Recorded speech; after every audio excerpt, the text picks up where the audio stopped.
สำหรับรถคันนี้ก็เป็นอีแตนโฟยูเนาะสีแดงสดใสหวานแหววมาเบิ่งข้างในน้ำกันเนาะทางในระบบเบรกเป็นเบรกลม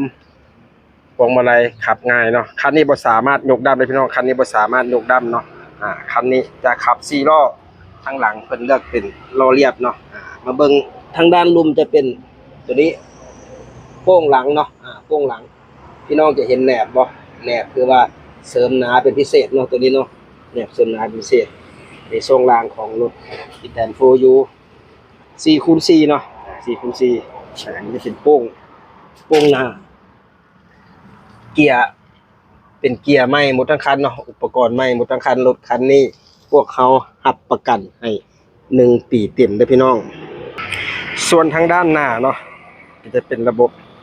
ฟืนไฟทันสมัยแบบรถใหญ่เฮาเลยดูแลง่ายบำรุงรักษาง่ายด้วยเครื่องจักร180พับตาดำรุ่นมอเตอร์สตาร์ทหรือว่าท่านจะใช้เป็นมือหมุนก็สามารถสตาร์ทติดได้เนาะเดี๋ยวเขาจะเบิ่งทั้งลุมเบื้องหน้าเนาะจะเป็น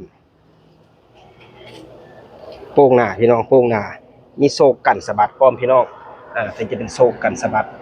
ทางด้านหน้าเนาะทางด้านหน้าของรถอุปกรณ์ใหม่บนทั้งคันพี่น้องอุปกรณ์ใหม่บนทั้งคันสามารถจ่ายสดจ่ายผ่อนได้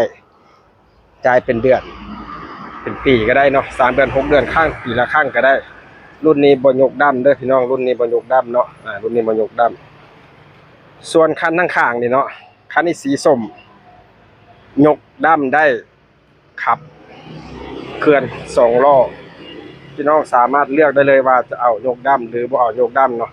ขับ2หรือขับ4ได้หมดทุกคันดูแลบำรุงรักษาง่ายเนาะแค่อัดกระแลดใส่จุดต่างๆที่มาร์กไว้แค่อัดกระแลดใส่จุดต่างๆที่มาร์กไว้เนาะแล้วก็เรียบร้อยส่วนน้ำมันเกียร์น้ำมันเฟืองน้ำมันต่างๆเนาะก็สามารถเปลี่ยนถ่ายได้ง่ายของเหลววัสดุสามารถเปลี่ยนถ่ายได้ง่ายผู้ใดก็เฮ็ดได้พี่น้องก็เฮ็ดได้เนาะแค่ปีละครั้งหรือ2 ปีครั้งก็ได้สำหรับน้ำมันเฟืองเกียร์แล้วก็น้ำมันโฟมต่างๆเนาะอันนี้ก็เป็นทางด้านในเพิ่นก็บอกละเอียดเนาะเพิ่นก็บอกละเอียดทางด้านในเพราะว่าจะเป็นระบบสายพานต่างๆเพราะว่าสายพานมันถูกขับเคลื่อนความแรงสายพานเข่งไว้แล้วก็เรียบร้อยส่วนด้านนี้เนาะจะเป็นระบบขับเคลื่อนเนาะขับ2ขับ4มีโลมีไฮเพิ่นก็ระบุไว้ชัดเจนก็เป็นอีกทางเลือกนึงให้กับพี่น้องผู้ที่สนใจเนาะผู้ที่อยากได้ต้องการได้รถคู่ใจไปในหน้าเวียกการงานพวกเขาจากห้างสมหวังคูโบต้าก็มีหลากหลายผลิตภัณฑ์เนาะนอกจากรถอีแตนแล้วก็ยังมีรถไถนาดัดแปลงต่างๆหรือจะเป็นรถไถลอตเตอรี่แบบนั่งขับรวมไปถึงเนาะ